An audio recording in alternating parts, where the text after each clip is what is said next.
What's up, Star Wars fans? Korangol here.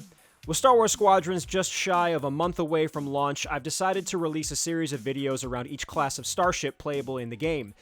There's much we don't know about the specifics of how each ship will handle, but I thought it would be fun to go class by class and talk about some fun facts for each ship. The goal is to put out one video per week in the next 4 weeks until Squadrons comes out, so by that time you should have some better context of the history of each ship. This week we will be starting with the Fighter class, which in Squadrons is the TIE Fighter and X-Wing Starfighter. As always, I stream on Twitch, that link is in the description below.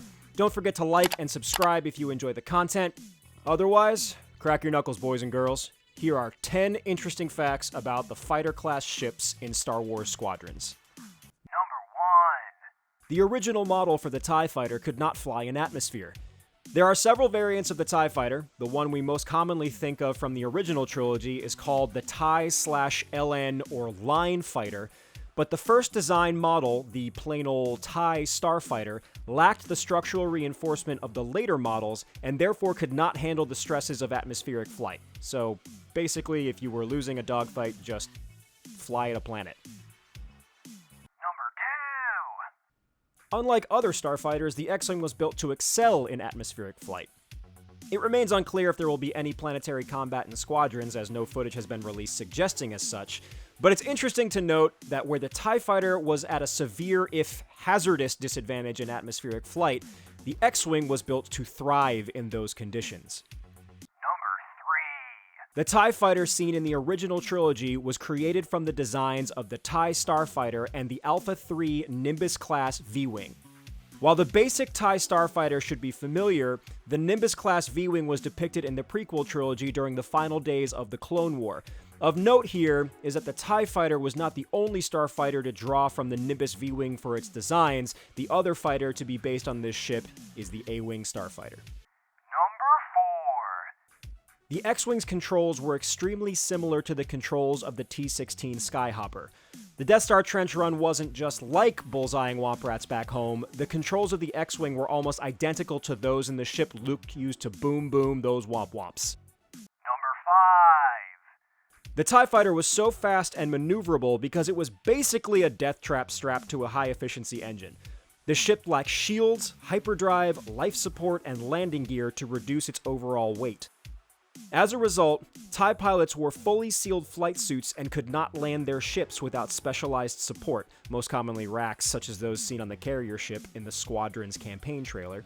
The ship was equipped with an ejector seat, but due to the fragility of the craft, this was mostly a formality, as by the time a pilot would need to eject, the seat was typically damaged beyond repair. Why do I love the Empire's ship so much? Oh right, TIE Defender. Never mind.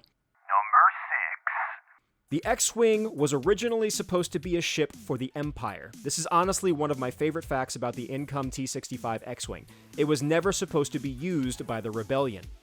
The Empire wanted to commission a hardier ship for its Starfighter Corps, and the Income Corporation based its design for the X-Wing on the Z-95 Headhunter and the ARC-170 Starfighter seen in the prequels.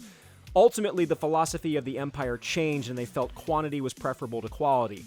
With the cost of the X-Wing being higher than expected, the Empire decided to instead contract Sinar Fleet Systems to produce the much cheaper TIE line of starfighters.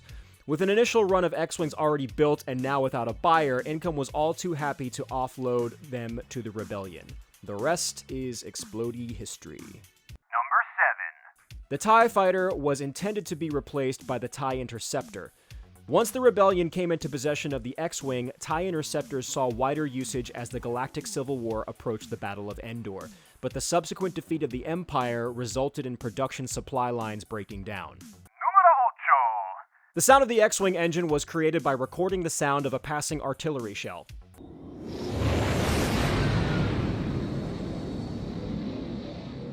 Part of me wonders if this was a sampled sound or if they actually fired an artillery shell to record it. I really hope it's the latter. Number 9. The noise of the TIE Fighter engine was created by combining the sound of an elephant scream and the noise of a car driving on a wet road. I don't have any comment on that. That's somehow the most Ron Swanson Star Wars fact ever, and I think we should all just appreciate it for what it is without my opinion sullying it. And finally, Number 10. The original design of the X-Wing was not the one seen in the original trilogy. You can see the drawing Ralph McQuarrie came up with for the X-Wing either on Google or by watching Empire of Dreams, but the original design of the X-Wing was what became the T-70 X-Wing seen in the sequel trilogy being utilized by the Resistance. The designs were also used to model the Z-95 Headhunter after the original trilogy was released. And that's the list, folks. Hope you enjoyed this one. Let me know in the comments if you have any other fun facts about either ship. Next up is the Interceptor class, where I'll be covering the TIE Interceptor and the A-Wing fighter. Don't forget to like and subscribe if you enjoyed the video. I'll be on Twitch throughout the week playing more Star Wars games as we ramp up for the Squadrons release. So I'll see y'all there. Until next time, Star Wars fans, Emperor Palpatine's favorite soda is Mountain Dew It.